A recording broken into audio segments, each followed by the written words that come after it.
গত 15 বছর 16 বছর যতগুলো নির্বাচন হয়েছে, যারা নতুন ভোটার হয়েছে তারা কেউ ভোট দিতে পারে নাই।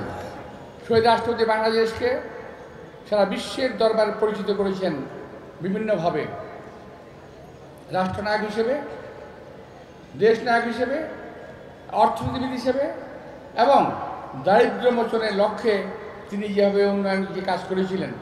আজকে আপনারা দেখেন, খেয়াল করবেন একটু, উনি আমাদের একটা সংগঠন করেছিলেন,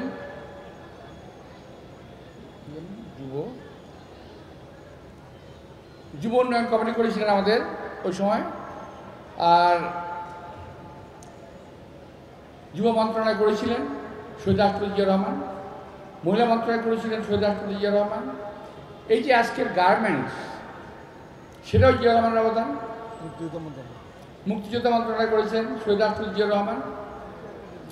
কত দূরদর্শী একজন রাষ্ট্রনায়ক ছিলেন। এরপরও আমাদের দেশের অনেক ভাই সংস্কার সংস্কার সংস্কার ঢোল পিটাতে পিটাতে অস্থির হয়ে গেল। তো জিয়াউর রহমান যেগুলো করেছিল এগুলো কি? ওর সংস্কার ছিল না? এই যে আজকে আপনারা ঘরে বসে দেখেন, বাংলাদেশে আপনারা ডিম পাচ্ছেন না পোলট্রি ফার্মের, কথা বলেন না কেন? পাচ্ছেন ডিম, ওই যে মানুষ ফার্মের ডিম বলে, ফার্মের মুরগি পাচ্ছেন। কার অবদান? শহীদ রাষ্ট্রপতি জিয়াউর রহমান কত বছর আগে চিন্তা করেছিলেন এই দেশের পোলট্রি, এই দেশে ব্যাটারি শিল্প, এই যে হাঁস মুরগি পালার যে বিষয়, এগুলো কিন্তু শহীদ রাষ্ট্রপতি জিয়াউর রহমান করেছিলেন। কত আগের চিন্তা, আজকে আমরা ফল ভোগ করছি। শহীদ রাষ্ট্রপতি জিয়াউর রহমান মারা গেছেন 1981 সালে। তার আগে 3 বছর শুধু উনি এই কাজই করেছেন। খাল কাটা কর্মসূচি শহীদ রাষ্ট্রপতি জিয়াউর রহমান করেছিলেন। ওগুলো সংস্কার না?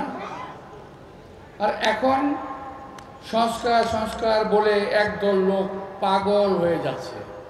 ডিক্লেয়ার দিয়ে সংস্কার করা যায় রে ভাই? সংস্কার একটা প্রক্রিয়া, যেটা চলমান, এটা চলতে থাকবে। উন্নয়ন একটা প্রক্রিয়া, চলমান, এটা চলতে থাকবে। কিন্তু এগুলো ডিক্লেয়ার করার কিছু নাই। যাই হোক, যারা সংস্কার কথা বলছেন আমি তাদের নিন্দা করছি না। আমি বলছি যেটা করার করে ফেলেন, একটু তাড়াতাড়ি করেন। কোনো কাজ ঘোষণা দিয়ে দেরি করতে হয় না। ঘোষণা না দিয়ে দেরি করতেন, অসুবিধা ছিল না। তো এখন দেরি হচ্ছে, একটু তাড়াতাড়ি করেন। আমি আজকে আন্তরিকভাবে ধন্যবাদ জানাবো আমাদের প্রধান উপদেষ্টা শ্রদ্ধেয় ডক্টর ইউনূস সাহেবকে। গতকাল বিএনপি নেতৃবৃন্দ আমাদের বিএনপির পক্ষ থেকে ওনার সাথে দেখা করেছেন। উনি সেখানে নির্বাচনের সময় ঘোষণা করেছেন, ডিসেম্বরের মধ্যে উনি নির্বাচন দিয়ে দেবেন। আমরা আশা করতে পারি, যদি কোনো কারো চক্রান্ত না থাকে, তাহলে ইনশাল্লাহ ডিসেম্বরের মধ্যে নির্বাচন হবে এবং এই দেশের জনগণ তাদের পছন্দ অনুযায়ী দলকে, তাদের পছন্দ অনুযায়ী ব্যক্তিকে ভোট দিতে পারবেন। গত 15 বছর 16 বছর যতগুলো নির্বাচন হয়েছে, যারা নতুন ভোটার হয়েছে তারা কেউ ভোট দিতে পারে নাই। একটা ভোট 5 বছর পরে একবার একটা মানুষ দেওয়ার সুযোগ পায়।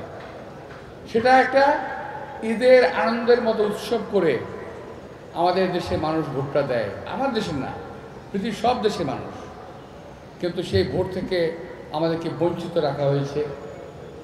শুধু তাই নয়, বিনা ভোটে নির্বাচিত হয়েছে, রাতের অন্ধকারে নির্বাচিত হয়েছে।